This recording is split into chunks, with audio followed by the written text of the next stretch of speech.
ফের বাংলার আবহাওয়াতে বড়সড় পরিবর্তনের সম্ভাবনা। ঘূর্ণাবর্তের প্রভাবে ইতিমধ্যেই শুরু হয়েছে বৃষ্টি। গত সোমবার ভোর থেকে দফায় দফায় বৃষ্টি চলছে দক্ষিণবঙ্গের বিভিন্ন জেলাসহ উত্তরবঙ্গের বিভিন্ন জেলায়। ইতিমধ্যেই একাধিক জেলায় ভারী বৃষ্টির সতর্কবার্তা জারি করেছে আবহাওয়া দপ্তর। এদিকে বিহারের উপর অবস্থিত ঘূর্ণাবর্তটি ক্রমশ শক্তি বৃদ্ধি করায় বঙ্গোপসাগর থেকে বাড়ছে আর্দ্রতার মাত্রা। এর ফলে বজ্রগর্ভ মেঘ সঞ্চার হচ্ছে দক্ষিণবঙ্গের আকাশে। ফলে একাধিক জেলায় দফায় দফায় বৃষ্টি চলছে। আগামীকালও দক্ষিণবঙ্গ সহ উত্তরবঙ্গের বিভিন্ন জেলায় ভারী বৃষ্টির সতর্কতা জারি করা হয়েছে। তো সুপ্রিয় সুধী দর্শক, দেখে নেব আজকে বুধবার রাত্রের দিকে আবহাওয়া কেমন থাকবে। আজকে বুধবার রাত্রে কোন কোন জেলাগুলিতে ভারী বৃষ্টির সম্ভাবনা রয়েছে, আগামীকাল বৃহস্পতিবার সারাদিন আবহাওয়া কেমন থাকবে এবং পরবর্তী 5 দিন আবহাওয়া কেমন থাকতে চলেছে তা নিয়ে কী রয়েছে আবহাওয়া দপ্তরের সর্বশেষ আপডেট বিস্তারিত জানিয়ে দেব আজকের এই ভিডিওতে। অবশ্যই ভিডিওটিকে শেষ পর্যন্ত দেখবেন। এই মুহূর্তে আপনি কোন জেলা থেকে দেখছেন অবশ্যই আপনাদের জেলার নামটি আমাদের ভিডিওর কমেন্ট বক্সে লিখে জানাবেন। তো প্রিয় দর্শক, আজকে সকাল থেকে দেখা যাচ্ছে যে উপকূলবর্তী জেলাসহ দক্ষিণবঙ্গের কম বেশি বিভিন্ন জেলায় বৃষ্টি কিন্তু হয়ে চলেছে। আজকে কলকাতা, 24 পরগনা, মেদিনীপুর, ঝাড়গ্রাম, পাশাপাশি বাংলাদেশের খুলনা, বরিশাল, চট্টগ্রাম, ঢাকা এই সমস্ত এলাকায় কিন্তু বিক্ষিপ্তভাবে হালকা থেকে মাঝারি এবং তার সঙ্গে বিভিন্ন এলাকায় ভারী বৃষ্টি হয়ে চলেছে। আজকে রাত্রের দিকেও দেখা যাচ্ছে বিভিন্ন এলাকায় বৃষ্টি হবে, যেমন বীরভূম, মুর্শিদাবাদ, তার সঙ্গে বাঁকুড়া, পুরুলিয়া, উত্তরবঙ্গের মালদা, দিনাজপুরে আজকে রাত্রের দিকেও কিন্তু হালকা থেকে মাঝারি বৃষ্টি এবং দমকা ঝোড়ো হওয়ার সম্ভাবনা রয়েছে। সঙ্গে বজ্রবিদ্যুতের আশঙ্কাও কিন্তু রয়ে যাচ্ছে।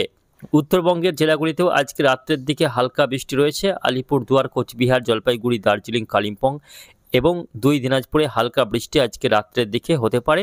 পাশাপাশি আজকে রাত্রে বাংলাদেশের রংপুর, রাজশাহী এবং খুলনা, বরিশাল বিভাগে হালকা মাঝারি বৃষ্টি হতে পারে বলে জানিয়েছে আবহাওয়া অফিস। তবে আগামীকাল বৃহস্পতিবারেও দুর্যোগপূর্ণ আবহাওয়ার আশঙ্কা রয়েছে। আজকে যেমন দিনভর মেঘলা আকাশের সঙ্গে বৃষ্টি লক্ষ্য করা যাচ্ছে, আগামীকাল বৃহস্পতিবারেও সকাল থেকেই সারাদিন আকাশ কিন্তু মেঘাচ্ছন্ন থাকার সম্ভাবনা এবং বিভিন্ন জেলায় দফায় দফায় বৃষ্টি চলবে। তার মধ্যে বেশ কয়েকটি এলাকায় ভারী বৃষ্টি হতে পারে, যেমন পশ্চিমের বাঁকুড়া জেলা, পুরুলিয়া জেলা, পশ্চিম বর্ধমান, বীরভূম, তার সঙ্গে মুর্শিদাবাদের একাংশ এবং 2 বর্ধমানের বিভিন্ন এলাকায় হালকা থেকে মাঝারি বৃষ্টির সঙ্গে ভারী বৃষ্টি আগামীকাল বৃহস্পতিবার লক্ষ্য করা যাবে। তাছাড়াও কলকাতা সহ হাওড়া, হুগলি, উত্তর দক্ষিণ 24 পরগনা, 2 মেদিনীপুর এবং ঝাড়গ্রাম সহ বাকি নদিয়ার বিভিন্ন এলাকা, মুর্শিদাবাদ জেলার বিভিন্ন এলাকাতে কিন্তু হালকা থেকে মাঝারি বৃষ্টি আগামীকালও দিনভর থাকবে এবং মেঘলা আকাশ আগামীকাল দিনভর থাকার সম্ভাবনা রয়েছে। উত্তরবঙ্গের মালদাতে কিছুটা বৃষ্টির পরিমাণ আগামীকাল বাড়ার সম্ভাবনা রয়েছে।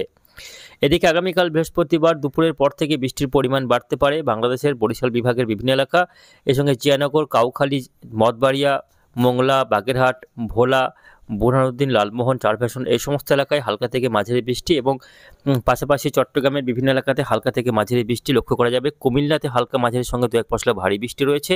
মেঘালয়, আসাম, ত্রিপুরাতেও আগামীকাল হালকা মাঝারি বৃষ্টি কিন্তু লক্ষ্য করা যাবে। এই মুহূর্তে বিহারের উপর যে ঘূর্ণাবর্তটি রয়েছে সেই ঘূর্ণাবর্তটি পাশাপাশি রয়েছে একটি মৌসুমি অক্ষরেখা। এর ফলে কি হচ্ছে না, বাংলার আবহাওয়াতে এর সরাসরি প্রভাব পড়ছে, যার কারণেই কিন্তু এই মেঘলা আকাশ এবং বৃষ্টি হচ্ছে। গত সোমবার থেকেই ঘূর্ণাবর্ত এবং মৌসুমি অক্ষরেখার জোড়া প্রভাব পড়ছে, যার ফলেই কিন্তু এই বৃষ্টি হচ্ছে। তবে এই বৃষ্টিটা আগামী 19শে সেপ্টেম্বর অর্থাৎ শুক্রবার পর্যন্ত চলবে এমনই কিন্তু সম্ভাবনা রয়েছে। শুক্রবার দিনও কিন্তু দেখা যাচ্ছে যে বৃষ্টি রয়েছে উত্তরবঙ্গের মালদা, দিনাজপুর সহ দক্ষিণবঙ্গের বীরভূম, মুর্শিদাবাদ, 2 বর্ধমান, নদিয়া, পাশাপাশি বাঁকুড়া, পুরুলিয়া, ঝাড়গ্রাম, কলকাতা, হাওড়া, হুগলি, উত্তর দক্ষিণ 24 পরগনা এইসব জেলাগুলিতে 19 তারিখ পর্যন্ত অর্থাৎ শুক্রবার পর্যন্ত বিক্ষিপ্তভাবে হালকা মাঝারি বৃষ্টি চলবে। তবে শুক্রবার বৃষ্টির পরিমাণ অনেকাংশে কমে যাবে। যে বৃষ্টিটা চলছে সেই বৃষ্টি শুক্রবার হতে হতে অনেকাংশে কমে যাওয়ার সম্ভাবনা, যেহেতু ঘূর্ণাবর্তটি কিন্তু শুক্রবারের মধ্যে অনেকটা দুর্বল হয়ে পড়বে। ফলে সেটা আর সেভাবে বঙ্গোপসাগর থেকে আর্দ্রতাকে টানতে পারবে না, যার ফলে বৃষ্টির পরিমাণ কিন্তু কমে আসবে শুক্রবার দিন থেকে। যদিও শুক্রবার দিনও বৃষ্টি রয়েছে। দেখুন শুক্রবার কোথায় কোন বৃষ্টি হবে একটু আমরা দেখাবো। শুক্রবার দিন বৃষ্টি দেখা যাচ্ছে নদিয়া জেলার বিভিন্ন এলাকা, অর্থাৎ নদিয়ার শান্তিপুর, করিমপুর, তার সঙ্গে রয়েছে কৃষ্ণনগর, বেথুয়া, এদিকে বীরভূম জেলার নলহাটি, রামপুরহাট, সাঁইথিয়া, মুর্শিদাবাদ জেলার আজিমগঞ্জ, বহরমপুর, বীরডাঙ্গা, তার সঙ্গে বাংলাদেশের রাজশাহী, ময়মনসিংহ এবং খুলনার রংপুরে বৃষ্টি কিন্তু আগামী শুক্রবার দিনেও লক্ষ্য করা যাবে। শনিবার থেকে ধীরে ধীরে আবহাওয়াতে অনেকটাই পরিবর্তন হবে এবং শনিবার থেকে বৃষ্টির পরিমাণ কমে গিয়ে আকাশ পরিষ্কার হয়ে যাবে, আবারও তাপমাত্রা কিন্তু বাড়তে থাকবে। মাঝে বেশ কয়েকদিন বৃষ্টির কোনো সম্ভাবনা থাকছে না। এরই মাঝে কিন্তু ধীরে ধীরে বর্ষাও তার বিদায় পর্ব শুরু করে ফেলবে। ইতিমধ্যেই কিন্তু রাজস্থানের একটা অংশ থেকে বর্ষা বিদায় নিয়েছে এবং বাকি দেশের বাকি অংশ থেকেও ধীরে ধীরে কিন্তু বর্ষা বিদায় নিতে শুরু করবে আগামী কয়েকদিনের মধ্যেই।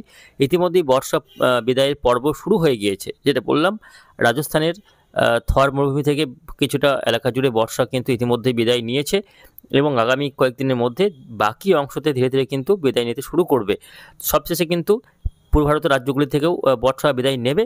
তবে তার আগে আবারও এক দফায় বৃষ্টি হতে পারে আগামী মোটামুটি 28শে সেপ্টেম্বরের পরবর্তী সময়ে 28, 29, 30 এই দিনগুলিতে নতুন করে আবারও কিন্তু একটি নিম্নচাপ তৈরি হতে পারে বঙ্গোপসাগরে, যার ফলে আগামী 28, 29, 30 এই দিনগুলিতে নতুন করে আবারও কিন্তু বাংলাতে দুর্যোগের আশঙ্কা রয়েছে এবং ভারী বৃষ্টি হতে পারে। এমনকি অক্টোবরের প্রথম সপ্তাহে বঙ্গোপসাগরে ঘূর্ণিঝড় তৈরি হতে পারে, যেটা উড়িষ্যা, পশ্চিমবঙ্গ অথবা বাংলাদেশের উপকূলে আঘাত হানতে পারে বলে কিন্তু আশঙ্কা প্রকাশ করছে বিভিন্ন ওয়েদার মডেলগুলি।